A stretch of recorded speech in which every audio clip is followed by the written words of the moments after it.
So when it comes to buying a tent, there are a ton of different options with different features depending on the type of camping that you plan to do. And with so many tents out there, determining your best option can become a pretty overwhelming process. But fear not, I stand before you today to announce that a solution has been found. Due to scientific studies conducted over the past 2 years, recently published by me in my new gear blog, link below, I have determined that the Big Agnes Copper Spur HVUL2 is the best tent for most people. Find out why right after this.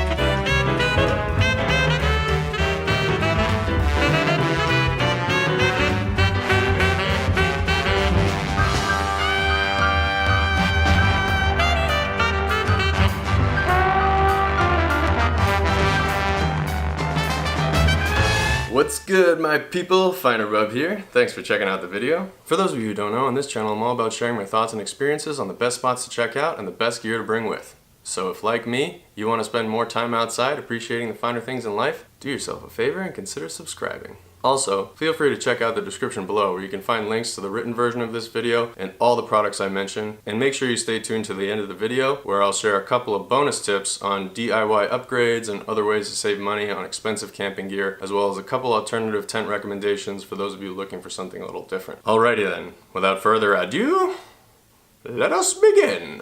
So today we're talking about tents, specifically the Big Agnes Copper Spur HVUL2, mouthful, and why after 2 years of use, I think it's the best tent for most people. But before we get into that, I want to explain the scope of what's out there and how I narrowed it down so that you can make an educated buying decision for yourself. When you start researching tents online, it's really easy to get overwhelmed, especially if you don't have a solid understanding of what your options are. There are a few determining factors that I use to narrow down my options before I bought my tent. Portability, how easy it is to carry the tent around, capacity, how many people it can fit, and weather resistance, like how many seasons is it rated for. Who is this crazy guy? There are many other determining factors than this. When I was in the army, yeah, I know. I'll get into more specific features later on, but I'd argue that by focusing on these three things first, you'll eliminate the majority of available options before you even start to look at tents. So, let's start at the top with portability. On one end of this spectrum, you'll see like rooftop tents that can only be transported with a car, and on the other end, there are the quote-unquote ultralight backpacking tents like the Z-Packs tents and things like that made of Cuban fiber.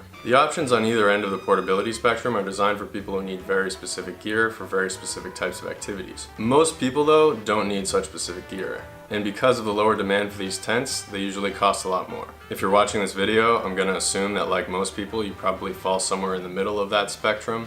In order to determine exactly what you need, you have to think about why you're buying a tent and what kind of camping you might want it for in the future. A couple years ago, before my wife and I were married, we planned a trip to Virginia during which we hiked a short section of the Appalachian Trail in Shenandoah National Park. So when I started researching, I narrowed down the pool by only looking at lightweight tents that pack down small enough to fit in my camping backpack. So now let's talk about capacity. Since there were going to be 2 of us on this trip, I knew we needed at least a 2-person tent. That one's pretty self-explanatory.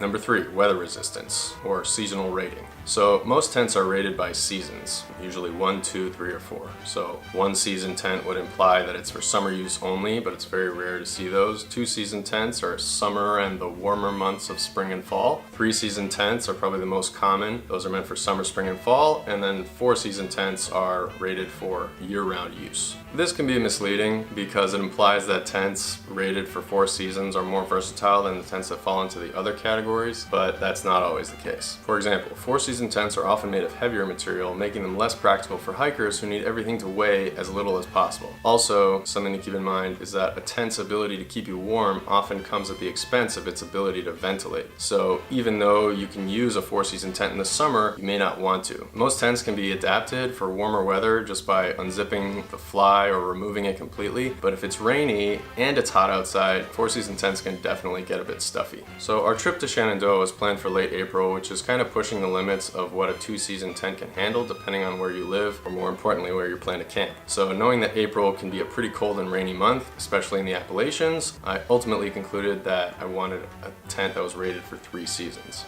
And it's likely that many of you are dealing with different circumstances. For example, you might prefer a more spacious tent compared to one that maximizes portability, especially if you only plan to camp next to a car or somewhere that doesn't require you to carry your tent very far on foot. There are a lot of larger tents out there that are specifically designed for camping, but to me they seem a lot less versatile compared to the backpacker tents like mine, even if they do provide a bit more elbow room. Say for example that I wanted to go car camping and all I have is my backpacker tent, I can still just set up my tent next to my car, no harm done.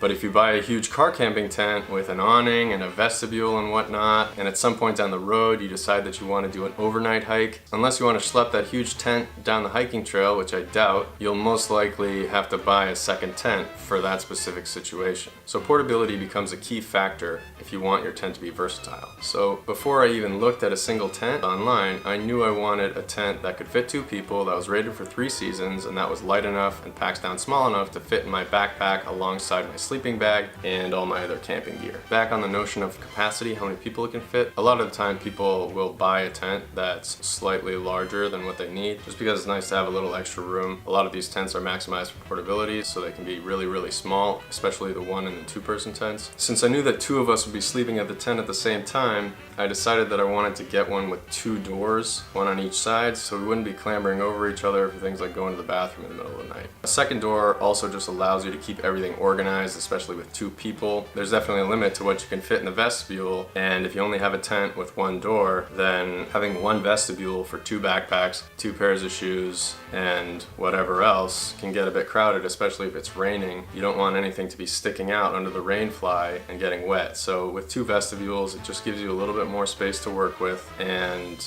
you're not tripping over each other. Even though I had narrowed down the pool considerably, once I started looking online, I was still confronted with dozens of options. And that was the point where I started reading reviews. I was honestly shocked by how many people recommended this tent, even though it's one of the most expensive ones on the market. So after deliberating for a bit, I went down to REI and had them set up a few tents next to each other so that I could compare how I felt about each one, and ultimately the high volume factor won me over. Many backpacking tents sacrifice interior space in order to reduce the weight of the tent, but this HV or high volume model offers more interior space than the original copper Spur UL2 without increasing the weight of the tent. So I found that the extra space was well worth the extra money. I mean, just the ability to sit upright inside the tent makes tasks like changing your clothes a whole lot easier. Don't do drugs, kids. You'll live out here. And on top of that, my decision was solidified when I learned that all Big Agnes products come with a very well regarded, what they call 100% guarantee. So even though I spent a lot of money, I felt secure knowing that my investment would go a long way, even if the tent didn't live up to the reviews. But don't get me wrong, it totally did. I use my tent all the time. It's helped me weather multiple thunderstorms, and it's kept me dry even in the most torrential downpours. And after almost 2 years of using mine, I can confidently say that I have no regrets. So when you buy the tent, it comes all packed up like this. Inside the drawstring bag, you'll find the tent, the rain fly, another bag containing the poles, as well as another smaller bag containing 8 tent stakes and 1 small metal cylinder that you can slide over a broken tent pole as a temporary fix while out in the field. The whole thing is super easy to set up and doesn't take long at all. The tent comes with 2 sections of poles. One is shaped like an X, and it has most of the poles all connected together, and then there's another smaller pole that you lay across the top as a ridge pole. First you lay out the tent, then extend the color-coded poles and orient them over the tent by matching them to their respective corners. Secure the grommets over the ends of the poles and clip on the plastic hooks, then extend the remaining pole and lay it over the top like a crossbeam before attaching the 2 end clips and the hook in the center. Sheesh, what are you, some kind of flight attendant teaching me how to buckle my seatbelt or something? After that, you can throw the rain fly over the top, make sure to orient it properly again by matching the colors, and then buckle everything into place. So now you've got the main tent set up. I like to start with the straps pretty loose so that I can make adjustments as I stake everything down, and I only tighten the straps after everything is in place. There are Velcro loops under the fly that you can attach to the poles for extra stability, in addition to these exterior guy lines with tensioners, but I rarely use either of them even in high winds. The fly has a vent that can be propped open for more airflow. Just make sure to close it again during bad weather. because water can get in if it's open. And that's really all there is to it. Bonus tips. Okay, so now that you know how to set up the tent, I want to highlight a few other features that I haven't mentioned yet, as well as some bonus tips that I came up with to help you get the most out of your experience with the Big Agnes Copper Spur HVUL2 tent. On the inside of the tent, there are all these convenient pockets that are great for stashing a phone, a headlamp, or anything else you might need easy access to during the night. In addition to the pockets, the inside of the tent has all these loops and tie-offs for hanging anything else you want to keep off the floor, and that brings me to bonus tip number 1, which is making an indoor clothesline. I originally used paracord guts for this, but it started to unravel and it just looked really messy, so I replaced it with this bank line, which has held up a lot better. My second tip has to do with the only gripe I have with this tent, namely the matching ground sheet, or the footprint as they call it, which is sold separately for the utterly insane price of $70 US. So my tip is as follows: don't buy the footprint. Just pretend it doesn't exist. Walk over to the next shelf, pick up one of those 6 foot by 8 foot blue tarps that only cost $5, and you'll be all set. That's what I did, and believe me, it works just fine as long as you make sure to tuck the excess tarp material underneath the tent. For those of you who don't know, a ground sheet is basically just a tarp that acts as an extra moisture barrier, preventing any water that pools under your tent from seeping through the bottom and soaking you. There are a couple benefits to having a matching ground sheet, so you can judge for yourself, but in my opinion, they're not worth the $70 price tag, especially when you can buy a tarp for $5. The first benefit is that you can set it up with just the poles and the tent fly without using the main tent. I guess this feature is for the more hardcore hikers who want to go ultralight and don't mind the bugs, but I feel like the same thing can be accomplished with just 2 tarps and some cordage as opposed to sinking over $500 into a tent that you're only going to use part of. You know, what's the point of spending all that money if you're not even going to use the main tent? The second benefit to owning a matching ground sheet that's the exact same shape and size of your tent's bottom. Your tent's bottom? My tent has a nice bottom. The second benefit to owning a matching ground sheet that's the exact same shape and size as your tent's bottom is that it's much less likely to backfire and soak you in your sleep. If you set up a tarp improperly and you just like lay it out flat and you put your tent on top of it, you're really defeating the purpose of having a ground sheet, because if it rains, a ton of rain is just gonna land on your tarp and run off the top of your tent and land on the tarp, and then it's gonna pool underneath you because you're the heaviest thing driving that water down on the tarp, and you know, you'll wake up with a pool of water in your tent. However, I'd argue that this can be easily avoided with a regular tarp if, like I said, you simply take a minute to tuck the excess material underneath the tent so that any rain that drips off the rain fly is guaranteed to hit the ground directly and has no chance of landing on the ground sheet and then pooling between the tent and the tarp underneath it. This tent is still pretty pricey even if you don't shell out for the ground sheet, which brings me to my final bonus tip, which is to look for deals. Even though the money you invest in this tent will go a long way, it's still a lot to spend all at once. This tip may seem obvious, but it really amazes me how many people don't take advantage of opportunities to save money on this kind of stuff. So here are a couple examples of how I save money on my tent. If you've ever heard of REI, Recreational Equipment Inc., maybe?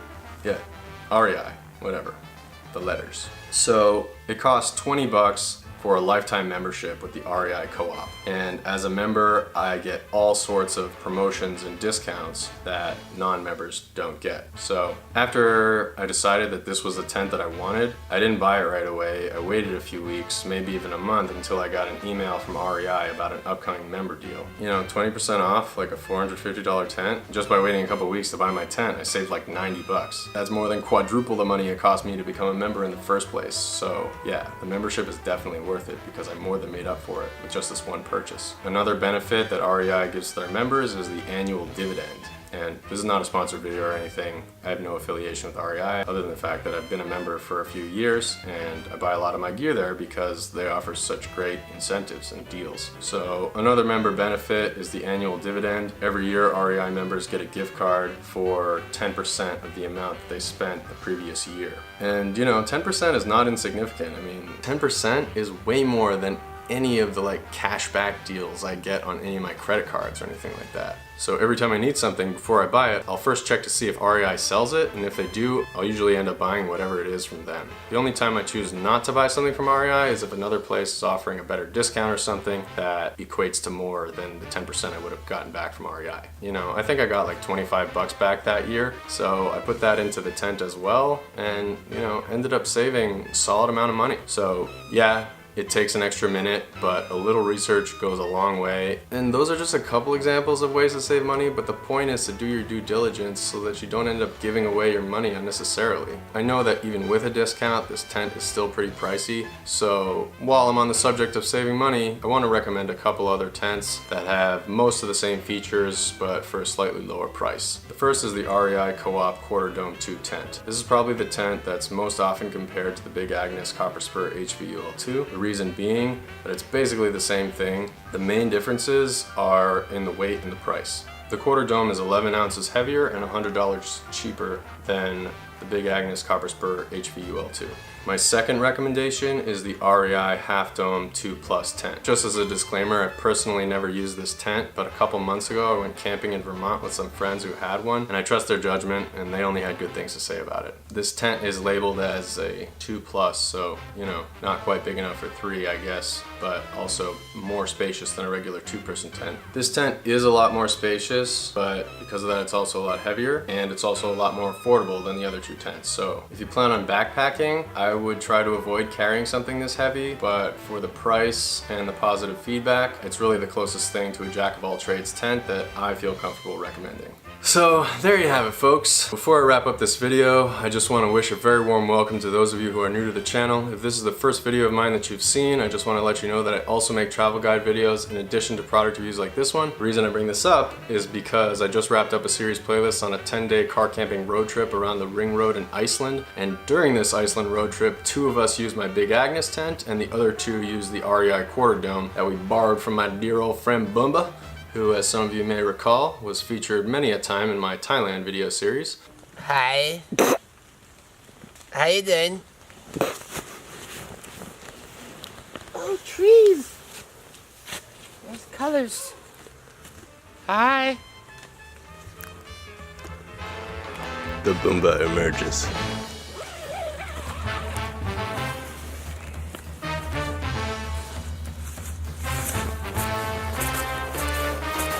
Alrighty, that concludes this week's episode of the FinerBub Show. Not a real thing. If you do decide to get one of the tents I mentioned, or if you already own one, I'd love to hear your thoughts in the comment section down below. If not, I hope that you at least learned something that might help you with your search for the perfect tent. If you decide to go with a different option, I'd still love to hear about it in the comments, especially if you help me disprove something that I think I already know. But before you do, I just want to once again thank you so much for watching. I really do appreciate it. If you're looking for new gear, don't let the small details stress you out. Remember, life's an adventure, so relax, breathe in the outdoors, and don't forget to appreciate the finer things in life.